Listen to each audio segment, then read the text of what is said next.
Hey there, everyone. I'm meteorologist Cassie Nall, and this is your 10 Weather Impact Recap for the week. Let's start with a look at some of the top weather stories. In Alaska, a 7.3 magnitude earthquake near the Aleutian Islands shook nearby communities last Wednesday afternoon. Initially, a tsunami warning was issued for southern portions of the state, and residents moved to higher ground. But the alert was canceled after only minor sea level rises were observed. Around 2,000 aftershocks have been recorded following the main quake from last week. On the same day last week in southwest Iceland, magma erupted through the Earth's crust, opening a massive fissure in the ground up to half a mile in length.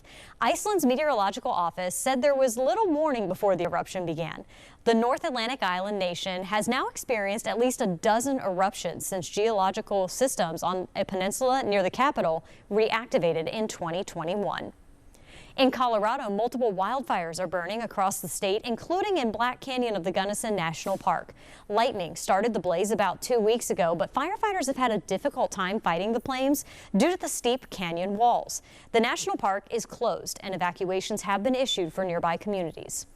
In California, robots could help fire crews prevent the next big wildfire in part of the Tahoe Basin. These are burn bots, and Ben Margio shows us how they work. This isn't your typical hand crew.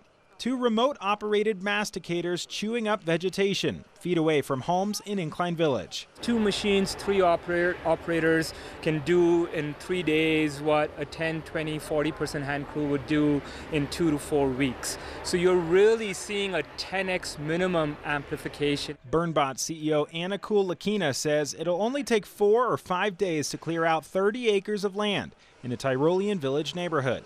It's the second pilot project here in this extreme fire risk area.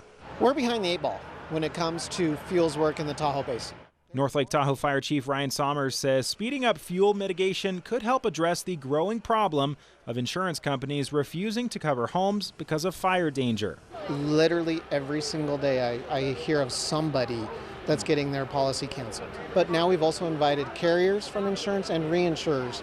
We're trying to prove to them that there are areas around Tahoe that are doing our part to help them maintain their insurance policies. They plan to have the full burn bot here in the fall. It's a mobile burn chamber that torches and extinguishes the fuels, such that there is no risk of escape, such that there is no smoke, such that you can burn in all weather conditions and thereby bring prescribed fire as an ecological treatment next to communities, next to homes, next to power lines, next to roadsides. In Incline Village, Ben Marjot reporting. If you're from the Midwest, you may have heard the term corn sweat. But if you're from East Tennessee, that term may have had you just say, what? Yeah, it's a real thing, and it's happening this week in the Corn Belt. The Corn Belt is a portion of the U.S. where the majority of corn is grown, and during the summer, those cornfields can actually make the hot weather feel even hotter. I've circled the area on our dew point map from Monday afternoon, and you can see just how dark green those areas are as they're very, very muggy, similar to how we are currently in the southeast. Huge fields of corn, soybeans, and other plants grown in this region absorb moisture from the soil and then release it from their leaves. This process, called transpiration, can lead to localized increases in humidity levels, which then makes the already hot temperatures feel even hotter. The more you know. Now you go home and tell people about corn sweats.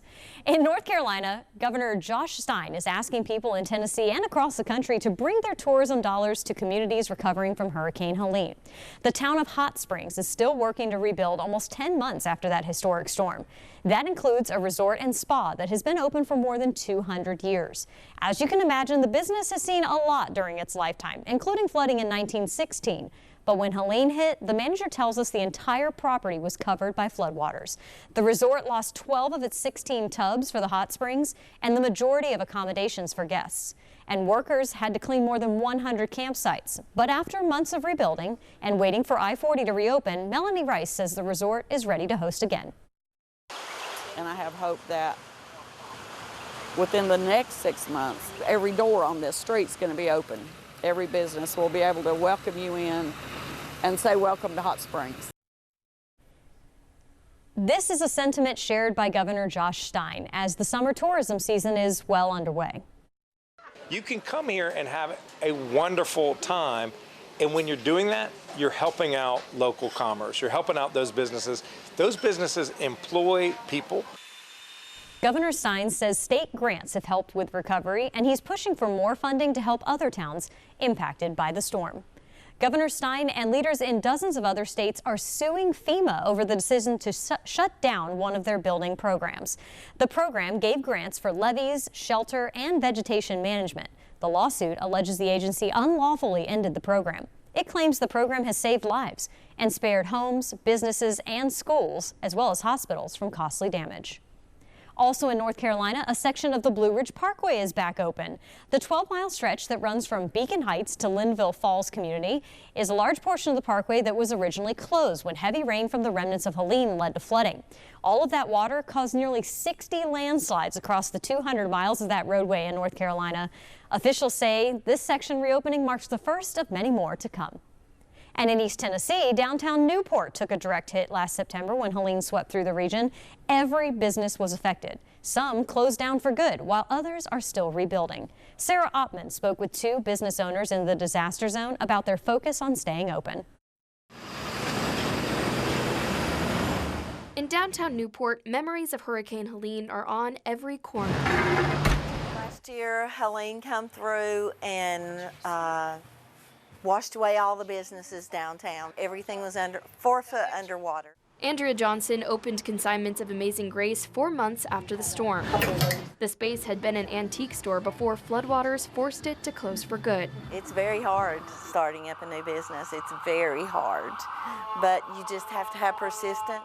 Johnson stepped in, clearing mud, repairing floors, and restoring a sense of purpose.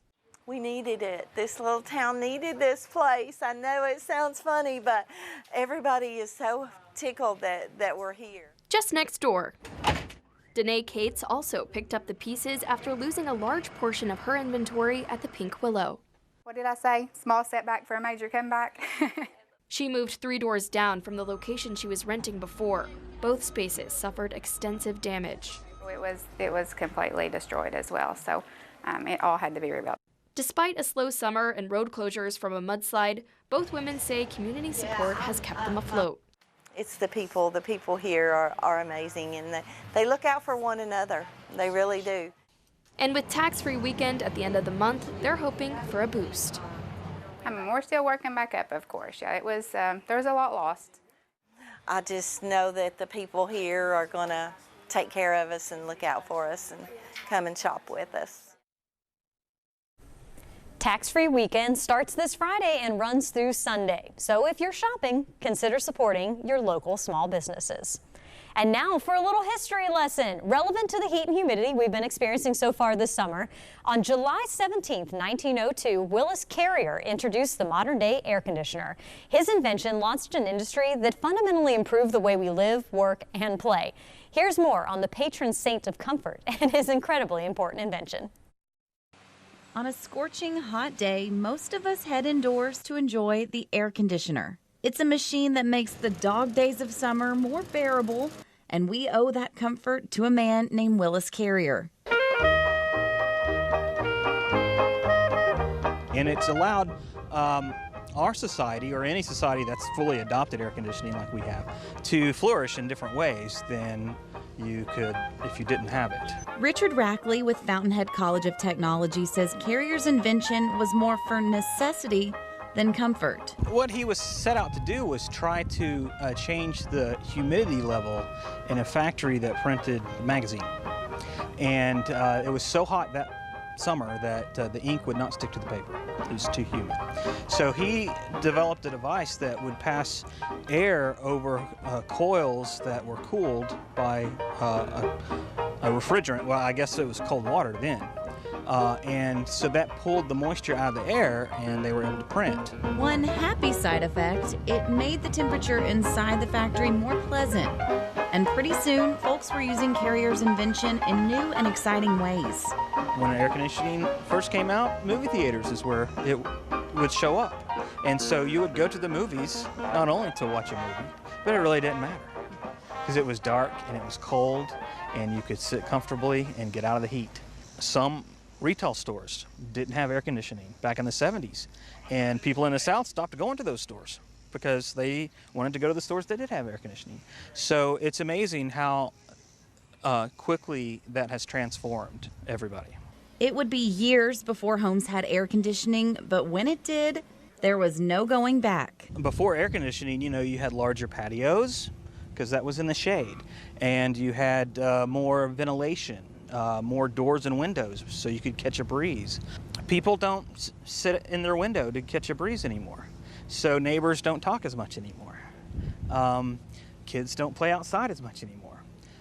Television took off because we sit inside and watch TV instead of sitting outside where we can catch a breeze. In fact, Rackley credits the AC with changing not just the temperature, but also the world. So where would television be if we didn't have air conditioning?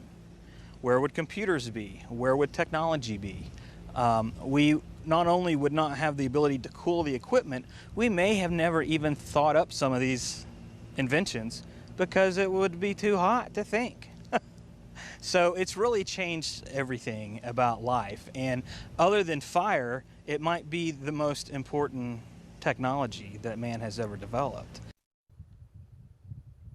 And some might say it's been too hot to think lately here in East Tennessee, and we've got more of that heat and humidity as we move ahead. Your AC units are going to continue to work overtime through the rest of this week and into the weekend. Some rain chances pop back up on that 7-day forecast as we go through Friday and the weekend, but they're just the typical hit or miss style showers and storms that we've had all summer long.